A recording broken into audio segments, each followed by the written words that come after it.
you have to be on, even though you're just immensely frustrated because this thing just fucking wouldn't work the way that it normally is supposed to. Exactly. This is Going Live. I'm Mike Washburn.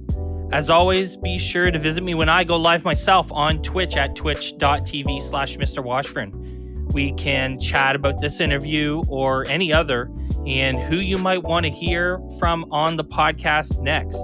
That's twitch.tv/Mr. Washburn. All the links for how to reach me are in the show notes. When I decided to start a podcast about streamers, Sketch was one of the first people I thought of interviewing. I had been watching him on Twitch quite a bit. I was interested in learning more about the Minecraft streamers specifically, and his name always came up. It was in tweets that I was watching and other streamers that I was following and watching. He was being rated by a number of the other streamers that I was paying attention to as well. So as I started to follow his stream and watch him, I grew to appreciate him because I think we have a lot in common. We both have young kids. We're both, have families, and this was a great conversation. A little bit different than our first episode. You'll hear some similar stories and some similar narratives. And I think that makes sense because a lot of these streamers are dealing with a lot of the same things. The thing that's different is their approach. And hopefully, as people are listening, especially if you are a streamer, you can learn something from that. So when I come back, my conversation with Sketch. Going Live is brought to you by Nodecraft. Do you love multiplayer servers? Ever thought about hosting your own? If you have, check out Nodecraft. I've been using Nodecraft for my community server and for servers of pop-up projects I'm working on, and I'll be honest, I've never experienced a smoother, more reliable service than theirs. If you use my special URL, you'll get 30% off your Nodecraft subscription. Just go to nodecraft.com/r/Mr. Washburn and get 30% off your next multiplayer adventure. Again, that URL is nodecraft.com/r/Mr. Washburn. All right, Sketch, welcome to Going Live. How's it going? Thanks for being here. Thanks, man. I appreciate it. Thanks for having me on. Things are going really good, man. How are you? Fantastic. So before we get started, I thought it'd be cool to share a little bit about your background, just like the nuts and the bolts to get started. Where are you from? When did you get started streaming, and that sort of stuff? The Sketch 101. Okay. Well, my name's Sketch or Jimmy. I don't divulge my last name for security reasons, of course. But I started streaming March 28th of 2014. I used to do a quality assurance job at a plastics manufacturing company, and it just ended up being a really boring job. I went in and had an hour and a half worth of work to do, and I'd sit there for 7 hours doing nothing, basically just being there in case if anything happened and was, anything went off the rails or whatever, so to speak. But did that for about 4 years, got into streaming, ended up, liking streaming more. I was sitting there like, I just want to put all my time and effort and my passion into gaming and streaming. And it originally started with me just streaming to my friends at home because I worked, swing shift. So, day, what is that? Second shift? Would that be swings technically? I don't know.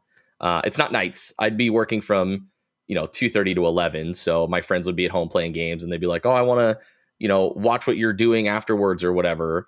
And then by the time they're getting ready to go to bed, I'd stream later on and stuff. So it was just a fun little experience for them. And that's kind of how I got into streaming. I am 31 years old. I'm married and have a 2-year-old son. And things are great, man. I happy with where my life has been. I streamed for about 6 months and was basically a hermit. After, streaming and working, I was basically working 16 hours a day and kind of just said, why not? just full dive into it. I was a single dude. And then one day I met my wife and knew immediately, boom, I'm going to marry that woman. And that's exactly what I did.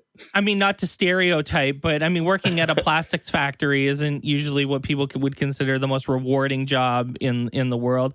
Would you say you're doing what you love now? Absolutely. There's some tough mental days, a lot where, about the whole, am I doing what I'm doing well enough? Can I do better? How can I attract more people into the stream? But all in all, besides the mental games, I love everything that I do. I get to sit here and talk to people all day long and just play games. Like, it's the dream job for somebody like myself who doesn't ever shut up. Sure. I call myself a professional talker. So I get that. I understand your perspective, completely. Yep.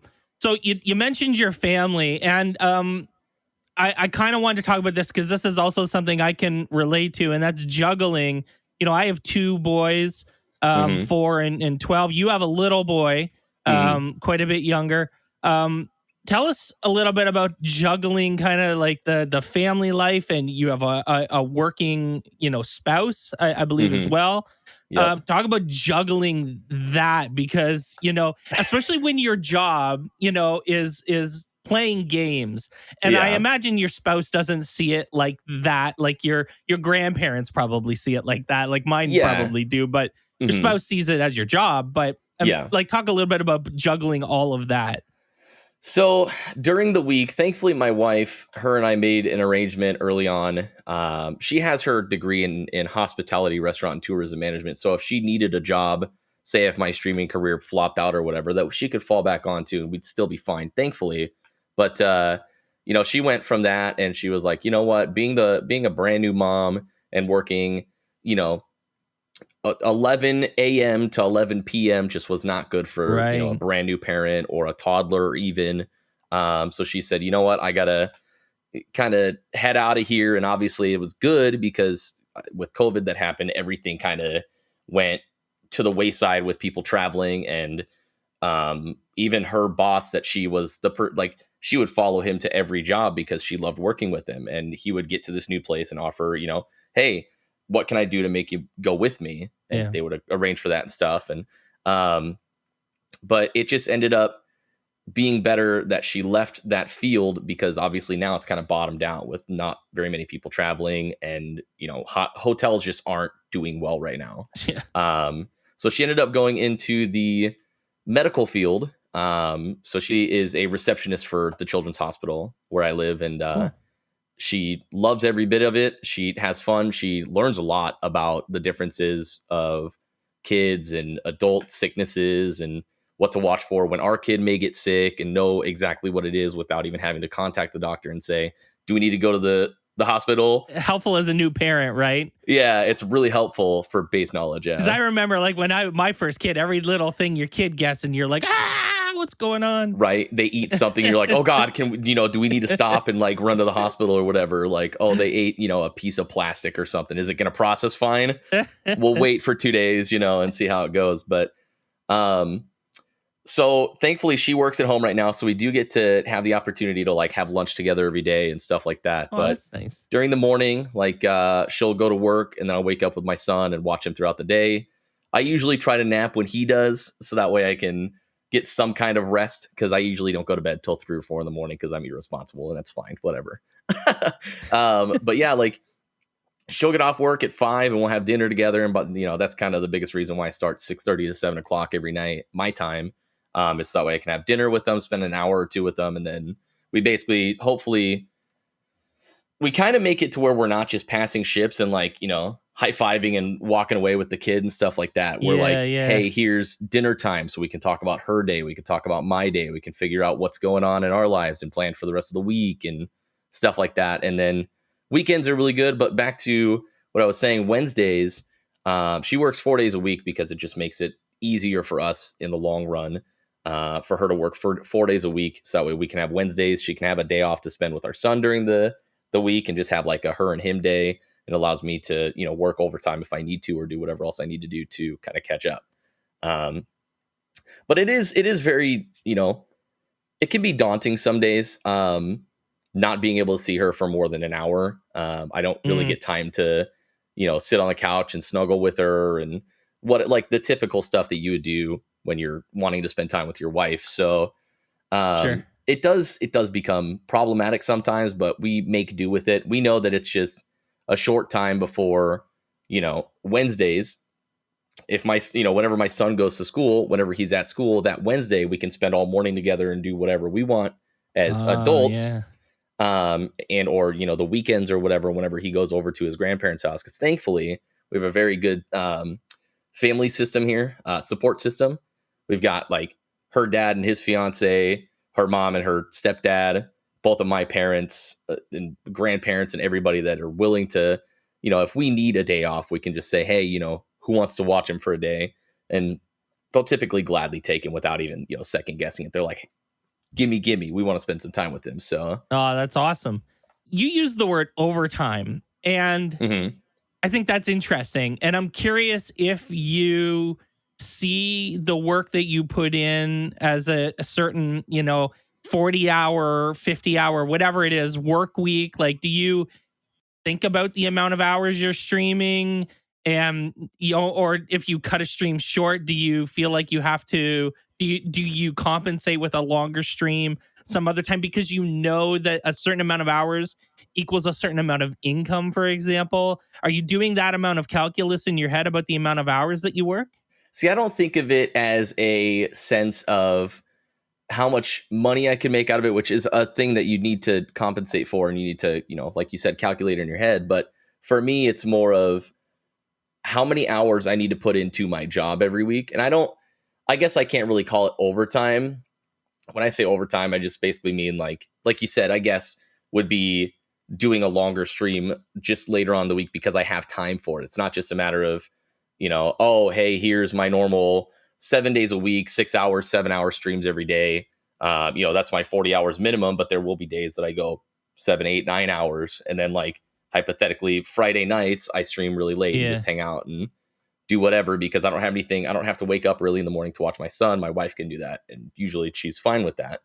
But yeah, I guess like overtime would be just extra time for doing stuff. And I guess the hardest thing for me with streaming is after your 40 hours or whatever a week that you're streaming, that's your 40 hours of on time.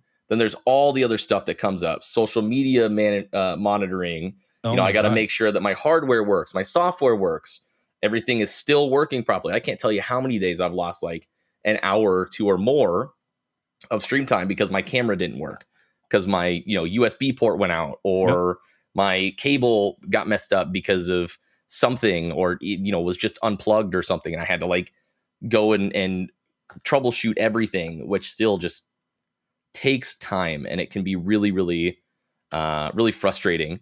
Technology is fantastic when it works, awful when it breaks, because we're so reliant on so many things that come with it. Which is funny because then you're struggling to fix a thing, whatever the hell it is that's going wrong, and then you have to go live and be on.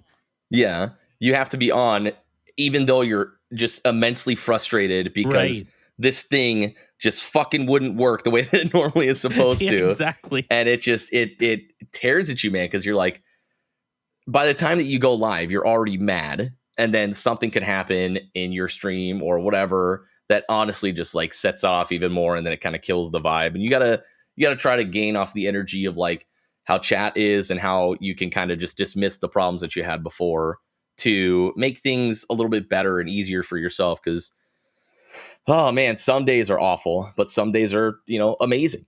So have you ever had a moment? I've had a couple moments. I've had a couple moments where I've lashed out on people, and I apologize, immediately after, because I'm the type of person that if I get mad and then I realize, man, I should not have said that, I try to get back and say, hey man, I apologize. I've been frustrated about this stuff. That's no excuse, but I hope you can understand. We all get upset. We all get frustrated. We're all humans. We have our patience lacking skills, I guess. But yeah, I mean, I've had days like that, and I've actually had days where I literally walked away for 30 minutes on stream because I was like, I need to clear my head. Like there was a couple days that I actually physically walked out of my house and went walking around my neighborhood because I just needed to clear my head. So that's interesting. That's cool. Well, at least you have, a crowd. Like you have a pretty good chat. You have a pretty good a group of community, I guess would use that word. And so they would understand that, and a lot of them would probably be still there when you come back, right? Yeah. So that as long that as you helps. leave awesome music on and they can just hang out and talk to each other, you're doing all right, That's amazing. That's cool. So talk about your business a little bit, because I imagine, when you're a full-time streamer, and we just talked a little bit about hours and thinking about that, but I'm curious how much you think about the business. Like, what you're doing, to get, other sources of revenue. Obviously, streaming can go up and down a little bit. It's definitely economy based, though. I would love to have a conversation a little bit about, the last 8 months or so in a minute. But how much time do you spend thinking about the business of this? Obviously, you got to put food on the table. So you got to be thinking about the income a little, but the macro view of the business. So what I do a lot is I try my best to make sure I have at least like 3 to 6 months kind of saved up, just in case if there is a fallout and my stream does die. I mean, I'm at a point now where I've been streaming for 6 years. I can always bounce back doing something.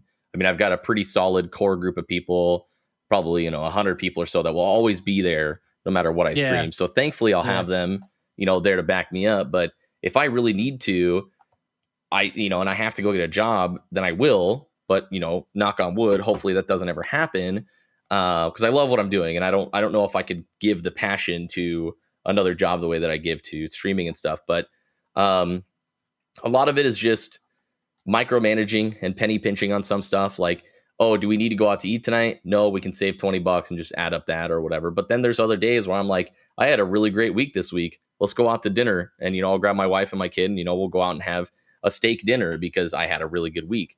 I guess in the long run, thinking about like retirement and stuff, I haven't thought really very much about that at all. But thankfully, like there's still the opportunity to look into that. It's not like it's too late to get into it. I do want to really start getting into the point where I can save like 20% of my monthly income and put that into a savings and like leave that as my retirement fund in the future.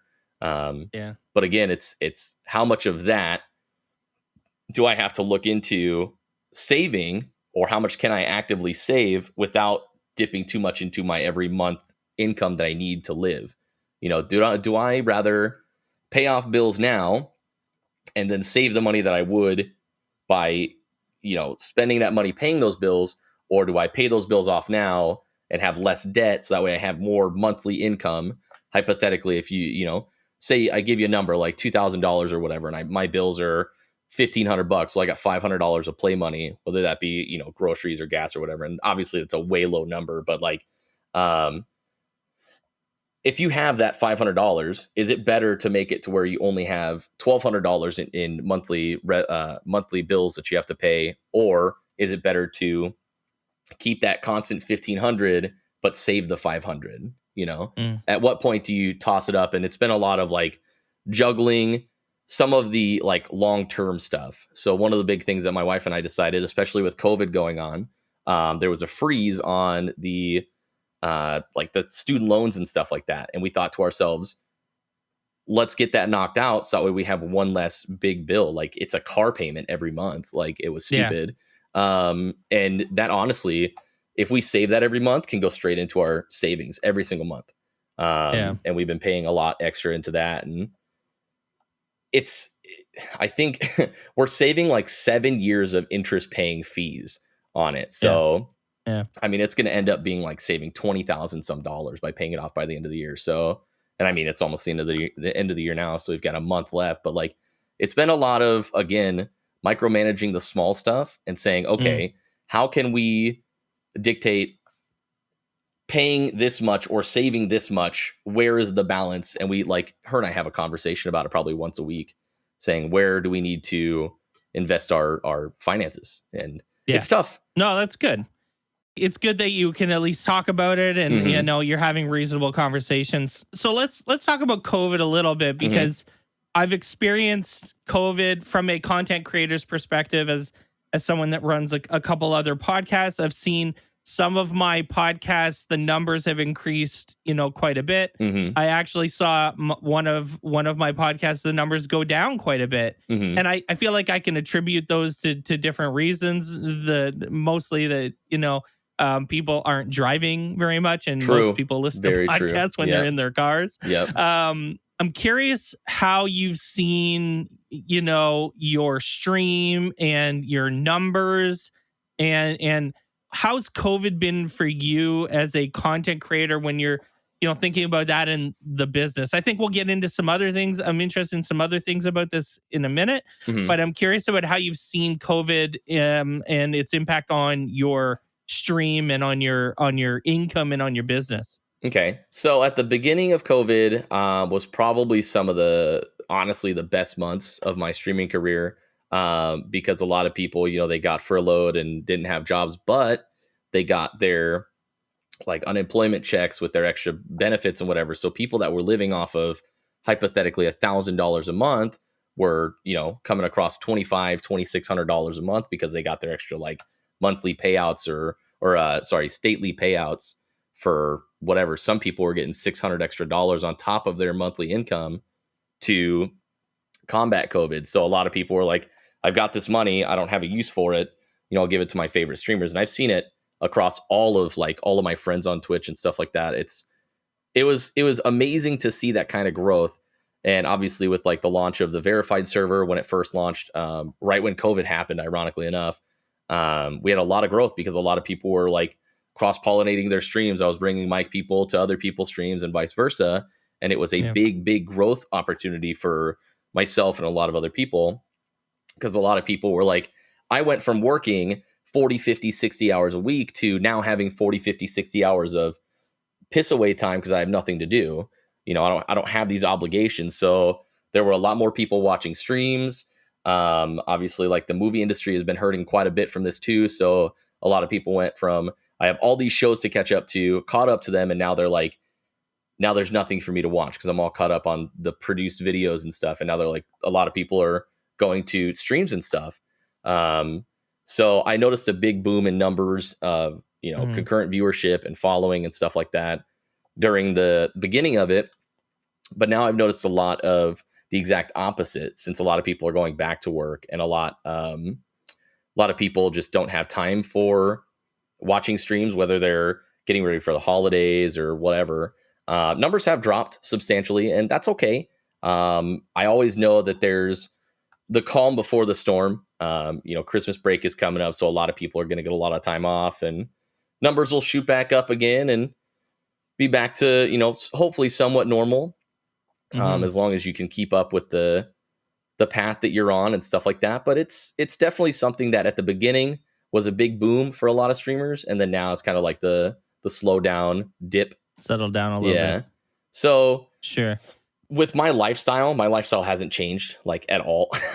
The only thing that did change is I was going to the gym for like a month and a half and I was losing weight, and then COVID hit and I was like, well, I can't go to the gym anymore. And so of course now I'm putting on weight and I hate that, but whatever. We sound so similar, right? It's like I was going to the gym and like they had daycare, so I'd be able to put my kid in there and go work out and just, do a good workout and then come back home and be like, all right, today was a good day.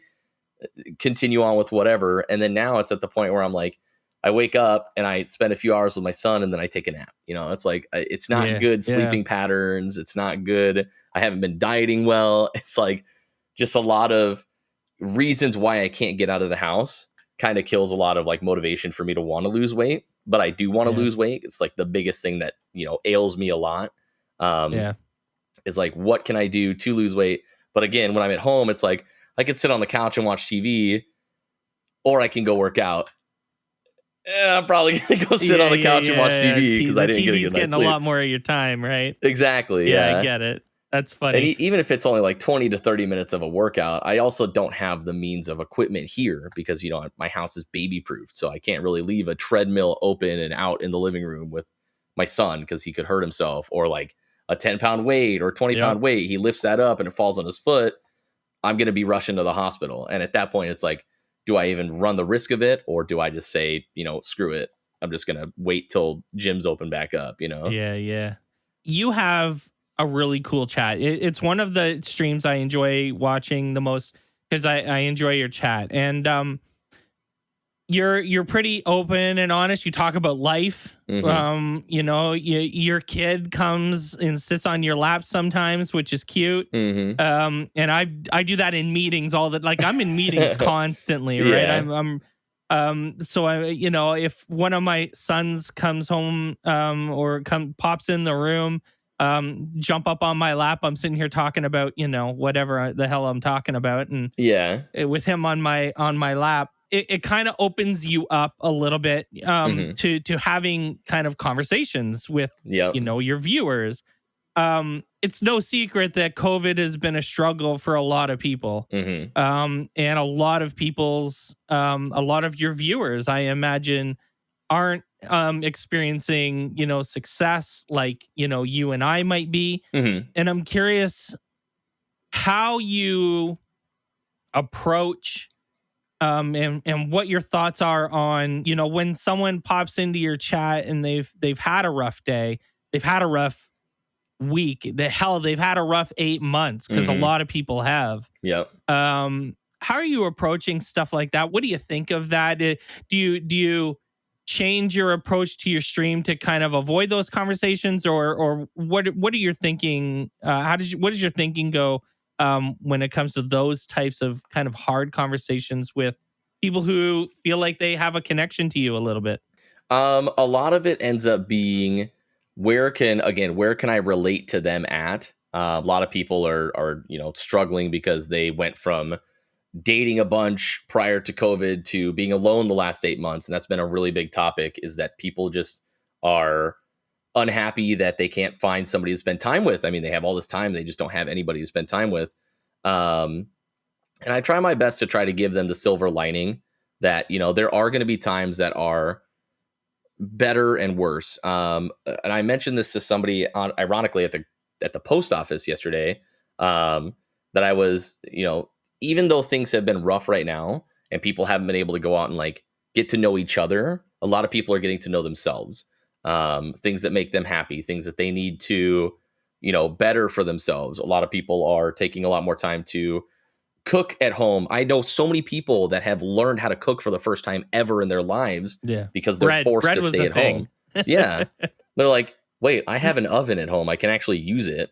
Um, but there's been a lot of people that are like, depressed and stuff. And I'm like, you know what, dude? I'll try my best to put a smile on your face. That's really all I can do. And just like clear their minds of the troubles and the bullshit that's going on in the world. How can I make them smile? Even if it's just for a brief moment. Like that smile could completely change their day.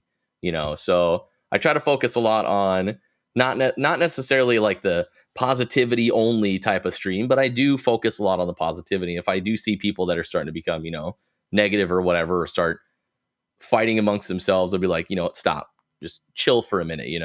There's other stuff Yeah. that we can focus on. Right now is not one of those times. That's awesome. It's funny because we're thinking back to, that idea of having a bad day. Hmm. You get on stream and you've had a crappy day, Yep. and then someone pops into your chat and they've had a crappy day. it And it that can be tough because now you feel like you're on stream. You're the entertainer here. Yep. You're the in the episode with Ludi, we were joking that the streamer is like the local bartender, It's true, right? Where it's like, true. tell me your problems, right? Yep. And it's like now you feel sort of obligated to be that sounding board, even though you don't want to deal with that shit. Like, I mean, you're done with today just as much as they are. Exactly. Yep. You just want to hang out and chat with people, and this person comes in even in a worse mood than you are, but like there's a lot of positives to it too. It's like I've got a lot of people, like you said, that are very loyal, and they'll come in, they'll crack jokes, and they'll talk about stuff. And if they see that I'm, in a rough mindset, they'll, try to make jokes and have fun and stuff like that, and hopefully put me into a better mood. And usually just talking to people, and even just like going through and saying, hey man, I've had a rough day, and getting it off of my chest helps me out to move and progress forward. Right. So it's like there could be things that are weighing on me, but just mentioning it on stream and saying, hey, this is what's bothering me today. and then people just say, oh man, sorry that happened, but tomorrow's going to be better. That's awesome. That means that there's a light at the end of the tunnel kind of thing. You know what I mean? Sure. And what do you do on the days when you don't want to turn on the camera? Because I mean, I'm sure that there are like, what do you do on the days where you're like, the last thing I want to do is stream? Like, I know it's my job, but you have the unique ability to say to nope. not come to your job for a day. Yep. And obviously it relates to income just as much as anyone else not doing their job. But you can literally just not come, to sit at your desk. Yeah. So there's a lot of days where I kind of just say, you know what, fuck it, suck it up. There's a lot of days where I actually think you'll be happier if you do stream. That's it. What if you do have one of those really good days, whether it be, you see big growth in your channel, your numbers are better than what they usually are. You get a big day where people are dropping bits or subs like crazy. Like, dude, I'm just like anybody else. You give me $100, you put a smile on my face. That means I had a really great day. That's good for me. I mean, and that's, if that happens, that honestly is like a flip of a switch of like, wow, okay, this person knows that I'm having a tough day. Here's how they have helped me out to put me into a better mood. And now that just, is a snowball rolling to a better mood of a day, So there's a lot of positives that come from it too. So I record one of my podcasts on Monday nights.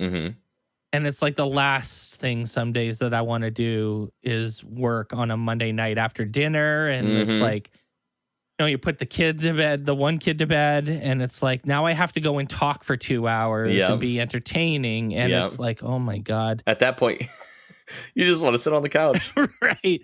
But I always end up enjoying it. I like that perspective because I think I can relate to that. The idea that, Mike, just go do it, because once you're starting to do it, you'll enjoy it. You'll have fun. It'll come around. So I appreciate that. I really like that. The endorphins kick in, and then you're just like, all right, dude, let's go. It's just going to be even better for the rest of the night. We got nothing holding us back. So that's exactly it. Yep. Near the start of the stream, you talked about the pressure to grow and change and develop new ideas. And I find that that's a consistent theme amongst almost all content creators. So this is a question that I ask everybody, and that's what's next. What's next for Sketch? What are you thinking about? What are your plans? Everyone's making plans. What are you working on? What are some of the projects that you're doing? What can you share? Obviously, there's things you may not want to share, but what's next? So a big thing for me that always like weighed on my head was, like we talked about before, is there a way for me to make income outside of just streaming? And that's kind of where I've been doing like the whole collecting Pokemon cards and grading them and selling them and stuff like that. The past week alone has been phenomenal for me with that. Like, it honestly paid for this whole week by Tuesday for like my expected income for the week or whatever, which put a big, smile on my face, because I was like, I put in a ton of effort to get into the whole hobby of doing it. And then, seeing some kind of follow up from it and knowing that it's there is amazing, because I know that I can get X amount from this, take 30%, reinvest it, and continue doing it as a hobby. It's something that I love doing. So that's a big secondary income. So now I don't have to rely on, if I don't make this much money on my stream, I have to make this much money the next day or the next day or the next day. And then usually it ends up happening where you have a really good day, probably once every, couple weeks, or at least once a month or something, where you have like a really good day of people supporting your stream and like dropping big, tips or consistent tips or something like that, or subs or whatever. Or at least in my experience, that's kind of been where I've been at. And it definitely helps out. But like you said, there's bigger and better things. One thing that I do want to start doing is I play games with my friends off stream after I'm done with my stream every single day. And there's been a lot of talk of, why do I end my stream and not just change categories and still play games with them and record the content and have it on stream? What's the worst that's going to happen? I stream to another category with my normal viewers, and then I bring them to my regular content, and then snowball effect and keep growing that way too, you know? So that's kind of one thing that I've been working on as well. I also noticed that it can be a little a little disruptive too, in a way, because there's only like one or two of them out of the group of people that I do talk to every night that actually still consistently stream. So I don't want to jump into a group of 5 people and be like, hey guys, I'm still live, when they're all just kind of chilling, doing whatever and talking about anything and everything. And then they're like, oh, well, now I got to watch what I'm saying. And I got to make sure that I'm not being, intrusive or interrupting somebody as they're talking, and which can, kind of, again, be more of an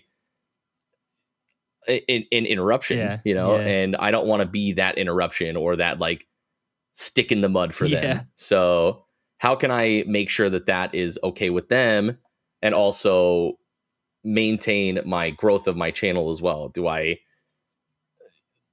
continue what I'm doing right now where I end my stream and just go play games with them? Or do we do something different to where we can, progress and grow into different categories, and then they grow, I grow, we both grow together, we all grow together. And that's how a lot of bigger people have grown to where they are to this day, is they do stuff together and they shout each other out all the time. And that's kind of how you grow on Twitch now. Nice. It's not just a, hey, one man show kind of thing. Because if you're the only person that's doing it, people will probably never, ever see your content. So. Right.